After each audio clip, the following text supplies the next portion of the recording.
I want to just publicly congratulate Lyric on winning the power of veto. Yeah, no, Lyric, you absolutely killed it. Runner up. Oh no, yeah, Mallory, you killed it. You killed it too.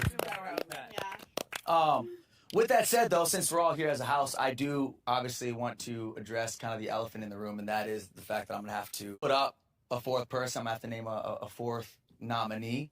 And I figure since we're all here, we kind of talk about that a little bit. Like, one of the things that I really wanted to do when I came to the house was play an open and honest game. Shortly before the nomination ceremony, I had a conversation with Jason, and I want to give you props because I know that Jason was freaked out about being put up on the block. And while I was thinking about what I wanted to do, I thought it was important for us to have a conversation. And I offered him a deal. I said, hey, Jason, if I don't put you up on the block and you happen to get picked and play in the veto comp and you win, will you allow me to decide what to do with that veto? And he goes, dude, absolutely. And I said, all right, man, well, let's make a deal. We shook hands. He said, thank you so much. I was 1,000% sure I was going up on the block. I felt sick all day about this. You have my word. We shake hands.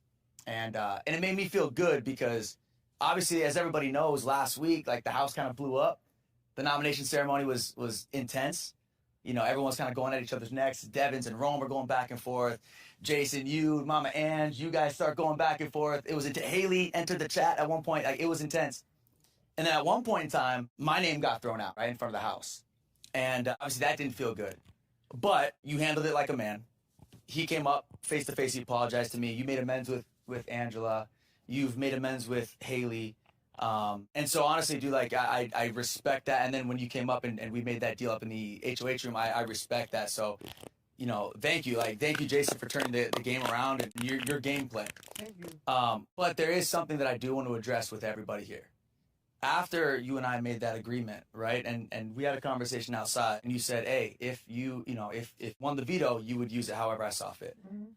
After the veto competition, several people started to come up to me saying that you had made a deal with all three of the nominees, that if they picked you to play in the competition, you would use the veto on them to take them down, right? That was kind of the first thing that I had heard. Then I started to hear that you're going to different people in the house, different groups of people in the house.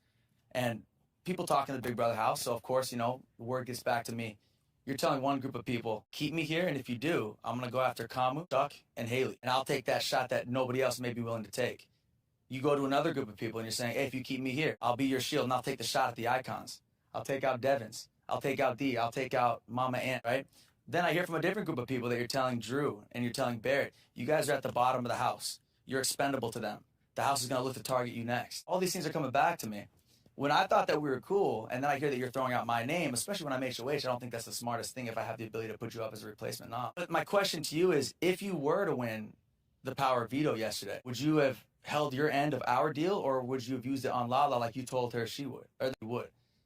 Veto, but I never promised if anybody was her. gonna win anything, because he never made a promise to me. I don't know who he made a promise to, but you know, listen, I'll tell you straight up the box that it would be my hope that he would be able to win the veto, but he never made a promise to me to use the veto on me.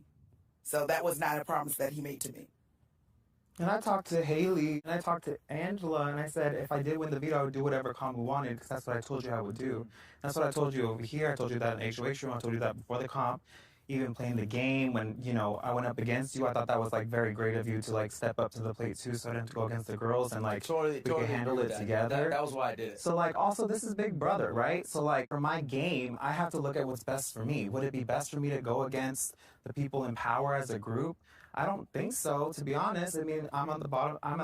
You told me, too, in the HOH room that the house said that Lala and I are the biggest threats of the house. Not the biggest threats. I never said the biggest threats. I said when I had a conversation with everybody in the house, our names were chosen. The names that came up the most, that seemed to be ruffling feathers, that seemed to be kind of... I was ruffling feathers? Well, I think that is pretty fair after the nomination ceremony But last week. after the nomination ceremony, 5 seconds later, me and Angela handled it, hugged it out, apologized. I came to Chuck, I came to Haley, I came to you. Yeah, no, I understand. But I just want to say, all I'm saying is, y'all had a conversation with Kamu and said that I'm the one who should go on the block. Y'all, according to Kamu, said that she should go up on the block.